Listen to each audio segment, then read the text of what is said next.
المعصومين المظلومين المنتجبين المنتخبين الميامين. أما بعد فقد قال الله سبحانه وتعالى في محكم كتابه والفرقان الحميد وقوله الحق وهو أصدق الصادقين. بسم الله الرحمن الرحيم. والفجر والليالي العشر والشفع والوتر والليل إذا يسر هل في ذلك قسم الذي هجر. درود بھیجے مل کے محمد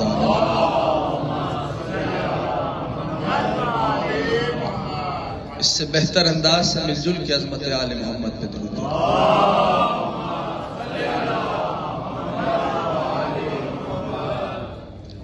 کامیاب ہے ہر وہ فرد جو اس ذکر سے متمسک ہو گیا. سبب کامیابی سبب کامرانی ہر اس فرد کی وہی ہستیاں ہیں جن کا یہ پاک مقدس مطہر طیب طاہر ذکر. سلسلہ عبادت طویل نہیں ہے، بہت ہی مختصر سے لمحات کے لیے. پروردگار عالم نے کچھ قسمیں کھائیں اور حضرت انسان کو متوجہ کیا. جس سورے سے میں نے آیات مجیدہ کو سرنامہ سخن قرار دیا گیا، اور سورہ کو سورہ والفجر کہتے ہیں، اور آل محمد کا گھرانہ اس سورہ کو سورہ حسین کے نام سے یاد کرتا ہے. فجر کی قسم اور 10 مسلسل گزرنے والی راتوں کی قسم، 2 کی قسم اور 1 کی قسم، اور اس رات کی قسم جو آہستہ آہستہ ڈھلنے لگے. حل فی ذالک قسم الذی ہجر. کیا عقل والوں کو ان میں کچھ قسمیں دکھائی دی؟ یعنی متوجہ کیا. اس سورہ کی ابتدا سے آشنا ہو یا نہ ہو، اس سورہ کی انتہا سے سب آشنا ہوں گے. اس سورہ کی انتہا کیا ہے؟ یا ایتھا النفس المطمئنہ ارجعی الی ربک راضیۃ مرضیہ فادخلی فی عبادی وادخلی الجنۃ. اے نفس مطمئنہ، آ جا نہیں، واپس آ جا. لیکن آنے سے پہلے راضیۃ مرضیہ، آنے سے پہلے مجھ سے راضی ہو. بس دوستو، زیادہ سلسلہ گفتگو طویل نہیں ہے، لیکن ایک فقرہ کہتا ہوں، اور اس بات کو یقیناً محسوس کریں گے احباب کہ حسین کریم کربلا کی بارگاہ کے سامنے، اب مجھے نہیں پتا کون کیسے سماعت کرے گا، کریم کربلا کی بارگاہ کے سامنے جس ہستی کا دربار الگ سے سجایا جاتا ہے اسے عباس کہا جاتا ہے. یعنی اگر تو بات پہنچا پایا، کیا ہے ہستی ابو الفضل العباس کی؟ کریم کربلا کے حرم مبارک کا سرداب ہے. تو تذکرہ حضرت ابو الفضل کا 2 جملے سن لیجئے. کیا ہے ہستی؟ یعنی ایک سوال کہ وہ کون سا ایسا موقع تھا کہ جب بنت رسول نے عباس کو اپنا بیٹا کہا. 11 ہجری میں بنت رسول خدا کی شہادت ہے، 26 ہجری میں ابو الفضل العباس کا مولود ہے. یعنی اگر یہ بات ذہن میں رہے تو 11 سے 26 کے درمیان فاصلہ ہے. اس کا معنی یہ ہے کہ بی بی کی ظاہری حیات میں ابو الفضل العباس دنیا میں تشریف نہیں لائے. 11 ہجری 26 ہجری. تو اب اگر محسوس کر سکتے ہیں تو کون سا ایسا موقع ہے کہ جہاں پر بنت رسول اللہ نے ابو الفضل کو اپنا بیٹا کہا. ایک روز محبوب خدا بیٹی کے گھر آئے اور کہنے لگے، بیٹی جب دربار عدالت الہی سجایا جائے گا میں مقام مسند محمود پہ تشریف فرما ہوں گا. اے میری بیٹی آپ مقام مسند شفاعت پہ تشریف فرما ہوں گی. تو اے میری بیٹی آپ مقام شفاعت میں اسباب شفاعت کے لیے کیا پیش کریں گی؟ اگر میرا سوال پہنچ گیا تو انشاءاللہ یہ بات بھی پہنچ جائے گی. کہا اے میری بیٹی آپ اسباب شفاعت میں کیا پیش کریں گی؟ اب یہ شہزادی نے یہ نہیں فرمایا کہ بابا میرے گھر میں، اب جملہ محسوس کیجئے گا، بابا میرے گھر میں کوئی شفاعت کرنے والوں کی کمی ہے. نہیں پہنچا پایا. یعنی جس کے 11 بیٹے معصوم ہوں اور 11 کے 11 شافع ہوں، جس کا شوہر ولی خدا ہو، جس کا بابا محبوب خدا ہو، ارے جو شہزادی خود مالکہ تطہیر ہو، اس نے اس منزل پہ کچھ اور نہیں کہا. نبی نے پوچھا بیٹی اسباب شفاعت میں کیا پیش کیجیے گا؟ بیوی نے بس ایک جملہ کہا، ارے جس کے گھر میں شفاعت کرنے والوں کی کمی نہیں ہے. شہزادی عالمیان فرماتی ہے بابا شفاعت کے لیے کافی ہے میرے عباس بیٹے کے 2 بازو.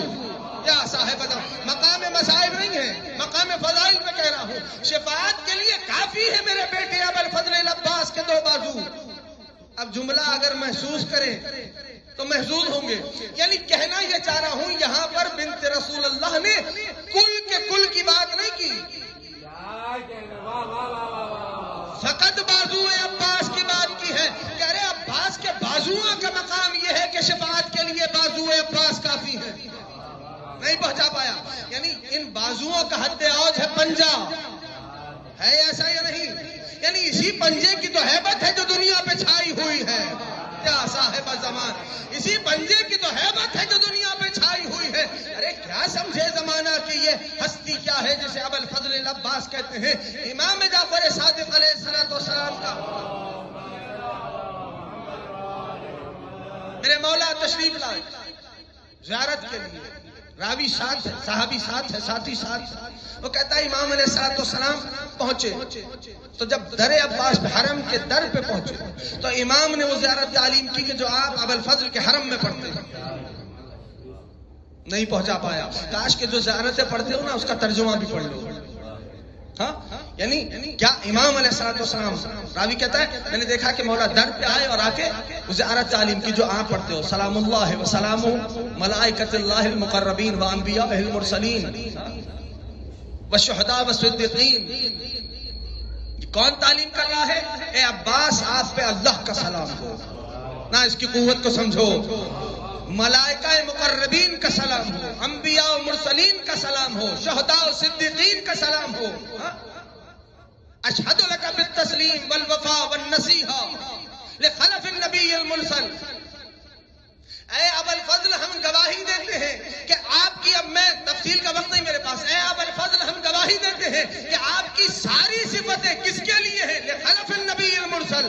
ساری صفتیں عباس آپ کی حسین کے لیے ہیں. یعنی آپ کی وفا حسین کے لیے، تسلیم حسین کے لیے، تصدیق حسین کے لیے. یہ وہ زیارت ہے جو آپ حرم عباس میں پڑھ رہے ہیں. اے عباس ہم گواہی دیتے ہیں. ابھی کیا جملہ؟ اے عباس ان روحوں کا سلام جو آ چکی ہیں، جو آنے والی ہیں. زیارت عاشور یاد آئی؟ السلام علیک یا ابا عبداللہ وعلی الارواح التي حلت بالفناء. اے ابا عبداللہ آپ پہ سلام، اور اے ابا عبداللہ ان روحوں پہ سلام جو آپ کے حرم کے صحن میں اتری ہوئی ہیں. یعنی جو آپ کو دکھائی دے رہا ہے بس وہی ظاہر نہیں ہے. خدا جانے کون کس انداز سے زباری کے لیے آیا ہوا. یہ ابوالفضل العباس کی ہستی ہے. لعن اللہ من استخف بحرمتک. اے ابوالفضل ہر اس پہ لعنت کہ جس نے آپ کی حرمت کو خفیف جانا. لعن اللہ من جہل حقی کے زیارت کے جملے ہیں. اس پہ لعنت جو آپ کے حق سے جاہل ہے. لعن اللہ من حال بینک و بین ماء الفرات. اے عباس اس پہ لعنت جو آپ اور فرات کے درمیان میں حائل ہو گیا. یا صاحب زمان، یہ امام علیہ السلام زیارت تعلیم کر رہے ہیں. ارے زمانہ درد تو کرے کہ عباس کیا ہے. زمانہ سمجھے تو ابوالفضل العباس کی ہستی کیا ہے، حق عباس کیا ہے. زمانہ درد کر. یعنی ابوالفضل العباس کا مقام و مرتبہ کا بات ہو رہی تھی پنجے. یعنی یہی پنجہ ہے نا جو کائنات پہ چھایا ہوا ہے. توجہ ہے دوستوں کی؟ یہی پنجہ ہے نا. یعنی علم نصب ہے. اس شے کو عمل کر کے دیکھنا پریکٹیکل میں. کبھی وہ موسم دیکھا ہے جہاں ہوا چل رہی ہے، اور کبھی وہ موسم دیکھا ہے جہاں ہوا رک گئی. دیکھا ہے وہ موسم جسے حبس کہتے ہیں، ہے نا؟ دیکھا ہے نہیں دیکھا؟ جوانوں تھوڑی تائید کرنا. حبس کہتے ہیں. یعنی ایسے ماحول میں جہاں درخت کے پتے نہ ہل رہے ہیں. ایک عارف کی نظر اٹھی، اس نے دیکھا کہ علم عباس کا پھریرا حبس کے موسم میں بھی ہلکا ہلکا ہل رہا ہے. وہ کہنے لگا، میں سوچنے لگا یہ ماجرا کیا ہے. ارے جہاں پتا بھی نہ ہل رہا ہو، عباس علمدار کے پرچم کا پھریرا آہستہ آہستہ کیوں ہل رہا ہے؟ وہ کہنے لگا خطرہ بے بابی، الہام کی طرح میرے دل میں بات اتری. یقیناً یہ علی کے بیٹے عباس کے سانسوں کے سبب ہل رہا ہے. میری باتوں کا تعلق محسوس کرنے سے ہے دوستو. کربلا عقل والوں کو سمجھ نہیں آتی، جو عشق کرتا ہے کربلا اسے سمجھ آتی ہے. کربلا یعنی کہنا یہ چاہتا ہوں کربلا کا تعلق عقل سے نہیں ہے، کربلا کا تعلق محسوس کرنے سے ہے. اپنی عقل سے اگر کربلا کو ناپو گے تو کربلا سمجھ نہیں آئے گی. مثال دیتا ہوں، عاشور سے شروع ہوا دن عصر پہ ختم ہوا. کتنے گھنٹے بنتے ہیں عاشور سے عصر تک؟ 8 یا 10 گھنٹے. ایسا ہے یا نہیں؟ ہے نا. اب کم سے کم تعداد ہے انصار حسین ابن علی کی 72. ایک ہستی آتی ہے کریم کربلا سے اجازت لیتی ہے، میدان میں آتی ہے، رجس پڑتی ہے، دشمن کو للکارتی ہے، حملہ آور ہوتی ہے، دشمن کو فنار کرتی ہے، پھر خود زخموں سے چور ہو کے حسین کا ساتھی زین چھوڑتا ہے، مولا کو پکارتا ہے، مولا آتے ہیں، ساتھی کو اٹھاتے ہیں، لے جاتے ہیں. 8 سے 10 گھنٹے کا دن ہے. مجھے نہیں پتا کون کیسے سنے گا. 72 ہے انصار حسین ابن علی کی تعداد. یعنی میں نے بتلایا، اجازت لی، میدان میں آیا ساتھی مولا کا، رجس پڑا، دشمن کو للکارا، حملہ کیا، کئیوں کو فنار کیا، خود زین چھوڑی، مولا کو پکارا، مولا آئے، اٹھا کے لے گئے خیمے میں. ایسا ہوا یا نہیں؟ اس پورے کام میں کتنا عرصہ چاہیے؟ کم سے کم پہ بات کریں گے، ایٹ لیسٹ پہ، ایٹ موسٹ پہ نہیں. آدھا گھنٹہ تو کم سے کم چاہیے. یہ بھی میں بہت کم لگا رہا ہوں. چاہیے نہیں چاہیے؟ چاہیے نا آدھا گھنٹہ. اچھا، جو کربلا سمجھنا چاہتے ہو ان سے بول رہا ہوں، چاہیے آدھا گھنٹہ؟ ٹھیک ہے نا. ساتھی کتنے ہیں مولا کے؟ نہ سب بولو گے تو بات بنی. کتنے؟ احسن تم 72. ٹھیک. آدھا گھنٹہ چاہیے. فجر سے شروع ہوا ہے، عصر پہ ختم ہوا ہے. 8 سے 10 گھنٹے کا دن ہے. اصحاب ہیں 72. آدھا گھنٹہ اگر ایک کے لیے آتا ہے تو 72 ہے ساتھی. کتنی دیر لگ گئی؟ کتنے؟ 36 گھنٹے. آدھا گھنٹہ 72 اصحاب ہیں. کتنے؟ 36 گھنٹے. اب سوچ رہے ہوں گے نا کہ یہ 8 سے 10 گھنٹے کا دن مجھے نہیں پتا کون کیسے سنے گا. 8 سے 10 گھنٹے کا دن 36 گھنٹوں پہ محیط کیسے ہو رہا ہے؟ اس سے زیادہ حصی بات کر نہیں سکتا. تو گھبرانے کی بات ہی نہیں، ماننا پڑے گا کہ کریم کربلا نے روز عاشور وقت کو اپنی گردشوں میں اپنے ہاتھوں میں لے رکھا تھا. اور گھبرانے کی بات نہیں ہے کہ حسین نے وقت کو اپنے ہاتھوں میں کیسے لے لیا. ارے یہ اسی کا تو بیٹا ہے جو اشارے سے سورج پلٹا دیتا. یہ حسین ہے. حسین یا میرے دوستوں، یا علی. بس دوستوں، بات مکمل ہو گئی، وقت بچا کوئی نہیں. لیکن سن لو ایک جملہ. کیا فکر آتا ہے جب یہاں تک معصوم نے ابوالفضل کی زیارت تعلیم کی نا، تو اس کے بعد ابتدا کہاں سے ہوئی؟ السلام علیکم ایھل. جو پڑھتے ہو زیارت اس کو بولو ایھل احسنتم عبد الصالح. یہ غازی کے جانتے ہو 100 سے زیادہ القاب علماء نے غازی کی تحریر کی ہے. ان میں سے سب سے زیادہ مشہور ہونے والا لقب عبد الصالح. عبد اور صالح یہ 2 لفظوں کا مرکب ہے. دیکھو، عبد سے ہے عبدیت، ٹھیک، عبادت سے ہے عابد. بات مشکل ہو گئی تھوڑی. عبد سے ہے عبدیت، عبادت سے ہے عابد. عابد الصالح نہیں، عبد الصالح. یعنی عبادت ہر وقت تو عبادت نہیں ہوتی نا، کہ ہر وقت عبادت نہیں نا. جب وقت آئے گا، یعنی عبادت موقت ہے. موقت یعنی وقت ہے نا. مغربین کا وقت آ گیا، پھر اس کے بعد ظہرین کا، پھر فجر. یعنی ایسا ہے یا نہیں؟ عبادت موقت ہے. ٹھیک. لیکن ابدیت میں انقطاع نہیں ہے، ابدیت مسلسل ہے. تھوڑا سا جس کو سمجھ آ رہا ہے بولے وہ. ابدیت انشاءاللہ اس کے بعد جب ابوالفضل کی زیارت پڑھو گے تو لطف ہی کچھ اور آئے گا. ابدیت مسلسل ہے، ابدیت میں انقطاع نہیں. عبادت میں انقطاع ہے، ابھی ہے، وقت ختم ہو گیا، پھر دوسری ہوگی. ایسا ہے نہیں؟ سوائے ایک مورد میں کہ جب ماہ مبارک رمضان آتا ہے اور اس کے روزے ہوتے ہیں اور روزہ دار حالت روزہ میں ہوتا ہے تو معصوم فرماتے ہیں اس کی سانس بھی عبادت ہے. مجھے نہیں پتا. اور شیخ ابو جعفر طوسی رحمت اللہ علیہ تعالیٰ نے میرے ساتویں مولا سے روایت نقل کی. ایک اور مورد ہے کہ جب حسین کی مجلس میں عزادار آ کے بیٹھتا ہے تو اس کی جو سانس ہوتی ہے وہ بھی تسبیح خدا ہوتی. کیا صاحب زمان یاد بات پہنچ رہی ہے. تو ابدیت میں انقطاع نہیں، ابدیت مسلسل ہے، عبادت موقت ہے. ٹھیک ہے نا. تو آپ کیا سلام ہے؟ السلام علیکم ایھا العبد الصالح. کیسے سمجھے؟ کہ عمل صالح سمجھ میں آ جائے تو عبد صالح سمجھ آ جائے گا. کیسے سمجھے؟ اللہ اکبر. من عمل صالحا من ذکر او انثی، جو عمل صالح کرے مرد ہو یا عورت، وہو مومن، شرط یہ ہے کہ وہ مومن بھی ہو. فلا نحیینہ حیاتا طیبہ، رب وعدہ کرتا کرتا ہے کہ رب اسے پاک و پاکیزہ زندگی عطا کرے گا. جو عمل صالح کرے، من عمل صالحا، جو عمل صالح کرے. ٹھیک ہے نا؟ عمل صالح کیا ہے؟ کہا ایک روز مکے کے کچھ سرداروں نے طے کیا اور پیارے نبی کو دکھ پہنچایا. سب نے واقعہ پڑھا ہوا ہے. آلائی جمع کی، محبوب خدا پہ پھینکی. سرکار بہت غمگین ہوئے. حضرت حمزہ کو تو جانتے ہو نا؟ جانتے ہو نہیں جانتے ہو؟ حضرت حمزہ شکار پہ گئے ہوئے تھے، واپس آئے، کنیز بام پہ ٹہل رہی تھی. جناب حمزہ کو دیکھا، کہا آقا پتہ ہے آج آپ کے ساتھ، آپ کے بھتیجے کے ساتھ لوگوں نے کیا کیا؟ سرکار حمزہ نے فرمایا کیا کیا؟ کہا آج وہ غمگین ہوئے، ان کی بے ادبی کی. جناب حمزہ براہ راست اس سے کہ گھر میں جاتے، عمل صالح سمجھا رہا ہوں، بات آخری ہے، گھر میں جاتے سیدھا اس مقام پہ آئے جہاں وہ سردار بیٹھے ہوئے تھے، کاش کے پہنچا سکتے. سردار جہاں بیٹھے ہوئے تھے، جناب حمزہ کو تو جانتے ہو نا، اسد اللہ ہے حمزہ. تھوڑا سا بولو. یعنی مجھے ایک شیر سے دوسرے شیر تک آنا ہے. یا صاحب زمان اسد اللہ، یا علی، ایک شیر سے دوسرے شیر تک آنا ہے. حمزہ اسد اللہ ہے. آئے اس مقام پہ جہاں پر وہ بیٹھے ہوئے تھے. جناب حمزہ نے کہا کون ہے جس نے میرے بھتیجے کی بے ادبی کی ہے؟ جلال اتنا تھا، ہیبت اتنی تھی حمزہ کی کہ ایک مرتبہ وہ خود سامنے آ گیا کہ جس نے یہ عمل انجام دیا تھا. سامنے آ کے اپنا نام بتایا. جناب حمزہ نے کمان نکالی، اس کے سر پہ ماری، سر دو پارا ہوا. محبوب خدا کی طرف متوجہ ہوئے، کہنے کے بھتیجے اب خوش ہو. جب حمزہ نے یہ کام کر لیا تو آیت اتری، من عمل صالحا من ذکر او انثی.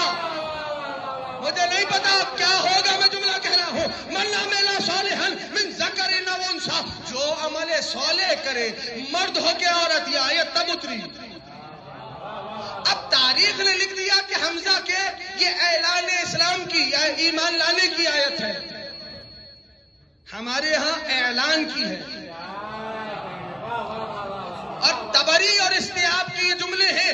جیسے ہی حمزہ نے کمان ماری نا اس گستاخ کے سر پہ، تو جانتے ہو جناب حمزہ پلٹے اس دشمن کی طرف اور کہنے لگے کیا تو جانتا نہیں میں دین محمد پہ ہوں؟ تو اب عمل صالح کا مطلب سمجھ میں آیا. عمل صالح حجت خدا کی نصرت. میں نے کچھ کہہ دیا ہے.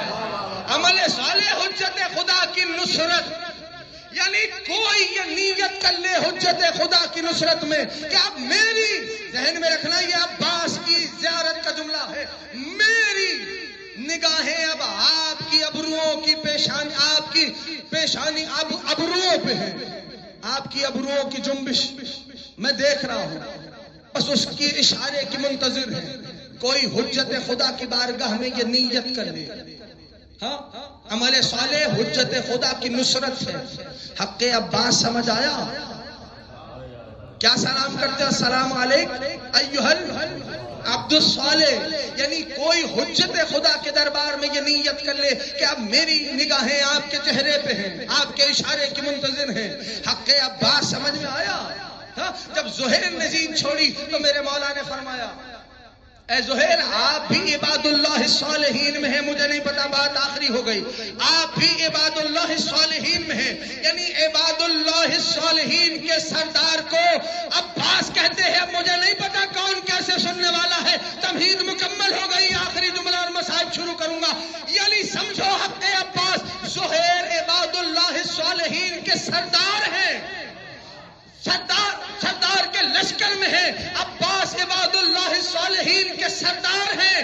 حق عباس اگر ابھی بھی سمجھ نہیں آیا تو نماز مکمل نہیں ہوگی جب تک تشہد کے بعد یہ سلام نہ کرو، السلام علی عباد اللہ الصالحین.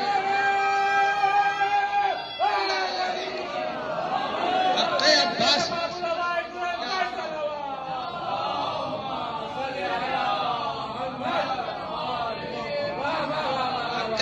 سمجھ آ گیا.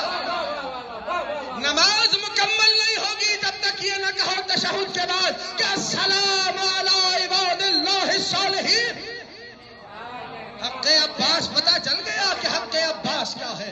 ارے عباس کے حق کی معرفت خدا کے قسم حرم حسین میں ہو ذکر ابو الفضل کا ہے. قیمتی ہے وہ، کہاں قدر یہ الماس کے پاس آبرو ہے جو کسی زائر عباس کے پاس. اللہ اکبر. ارے اس گھرانے کی کیا بات کیجئے. دو جملے سن لیں بس. اس گھرانے کی کیا بات کی جائے. علماء مقاتل نے رہوار حسینی کی بھی خدمتوں کو لکھا. کئی مقامات ہیں چھوڑ دیا سب. تاریخ نے یہ بھی لکھا کہ جب حسین کے اکبر نے زین چھوڑی نا، آوازوں کو آزاد کر دینا، اور غریب زہرا کو سلام کیا. بابا جانتے ہو غریب زہرا، وہ جملہ تو یاد ہے نا کہ جب اکبر کا سلام حسین کے کانوں میں آیا تو غریب زہرا نے کیا کہا کہ میرے لال، بابا کی آنکھوں کا نور جا رہا ہے. ہائے کر کے رونے والوں، مادر سادات تم سے راضی رہے. تیزی سے دو جملے سن لو.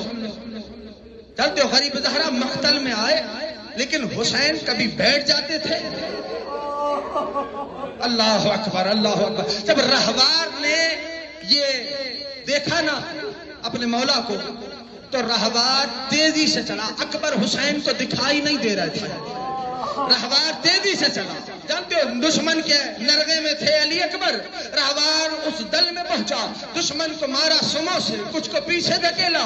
ایک مرتبہ جب دشمن اکبر سے دور چلا گیا نا، تاریخ علماء مقاتل لکھتے رہوار حسینی تیزی سے غریب زہرا کے پاس آیا. غریب زہرا زمین کربلا پہ بیٹھے ہوئے تھے. رہوار نے اپنے دہن کو حسین کی آستین پہ رکھ دیا. حسین متوجہ ہوئے. جانتے جیسے ہی غریب زہرا متوجہ ہوئے نا تو دیکھا رہوار کی آنکھوں سے آنسو جاری تھے. آنسو جاری تھے. گویا رہوار زبان حال سے کہہ رہا تھا مولا آئیے میں جوان کے لاشوں تک لے چلتا ہوں. ارے یہ پہلی خدمت ہے جو رہوار غریب زہرا نے انجام دی ہے. ایک اور خدمت علماء مقاتل نے لکھی ہے. تاریخ یہ لکھتی ہے عزیزانو، یہ رہوار حسینی ہے. تاریخ یہ لکھتی ہے کہ جب غریب زہرا ہاتف کی آواز آ گئی نا، تلوار حسین نے میان میں رکھ دی. جس کے پاس میں اشارہ کروں گا اور یہ لفظ نہیں کہا کرتا، جس کے پاس جو تھا اس نے اس سے حسین پہ حملہ کیا. یعنی جس کے پاس تلوار تھی اس نے تلوار چلائی. جس کے پاس آوازوں کو آزاد کر دو، جس کے پاس نیزے تھے اس نے نیزے مارے. جس کے پاس تبر تھے اس نے تبر چلائے. ارے جس کے پاس خنجر تھا اس نے خنجر مارا. جس لعین کے ہاتھ میں پتھر آیا اس نے زہرا کے غریب پہ پتھر. اجرکم اللہ اجرکم اللہ. جملہ سن لینا آزادارو. جانتے ہو تاریخ نے یہ لکھا ہے ابھی حسین زین پہ تھے. مجھے معاف کر دینا جملہ سخت ہو جائے گا. غریب زہرا زین پہ تھے. تاریخ یہ لکھتی ہے کہ ایک لعین نے کہیں سے تیر، کہیں سے نیزے، کہیں سے تبر. میں جانتا ہوں جب سے کربلا آئے ہو تب سے رو رہے ہو، روتے روتے تھک گئے ہوگے نا، لیکن حسین کی ماں سے زیادہ تو نہیں تھکے. آزادارو دو جملے سن لو میں چھوڑا ہوں ممبر. تاریخ نے یہ لکھا ہے کہ لعین نے موقع پا کر، مجھے معاف کر دینا، سینہ مقدس حسین کی طرف ایک نیزہ کا پھینکا. بخل نہیں کرنا. مقتل یہ لکھتا ہے کہ نیزہ حسین کے سینے میں پیوست ہو گیا. غریب زہرا نیزے کو نکالنا چاہتے تھے، نیزہ نہیں نکلتا. علماء مقاتل لکھتے رہوار کی زین پہ حسین نے زور دیا، نیزہ حسین کی پشت سے باہر آیا، خون کا فوارہ جاری ہوا. ذوالجلال نے جب یہ منظر دیکھا نا اپنے اگلے شموں کو رہوار نے بٹھلا دیا. یہ دوسری خدمت ہے. عزادارو اب وہ وقت آ گیا کہ شمر حسین کے سینے پہ سوار تھا. شمر کا ہاتھ حسین کی ریش مقدس میں تھا. کربلا کی زمین پہ حسین کا خون پھیل رہا تھا. رہوار نے کیا کیا؟ آخری جملہ ہے. رہوار نے پیشانی کو خون حسین میں تر کیا. آخری جملہ کہہ رہا ہوں. رہوار چلا خیام حسینی کی جانب. جیسے ہی حسینی خیام کی جانب رہوار آیا نا تب بیویاں در خیمہ پہ آئیں. ایک مرتبہ بیویوں نے یہ منظر دیکھا، پیشانی پہ خون ہے، زین الٹی ہے، رکابیں کٹی ہے. کسی بیوی نے آواز دی واہ محمد، کسی بیوی نے صدا دی والیہ. ارے کوئی بیوی کہنے لگی واہ غربت. ابھی یہ بیان جاری تھا.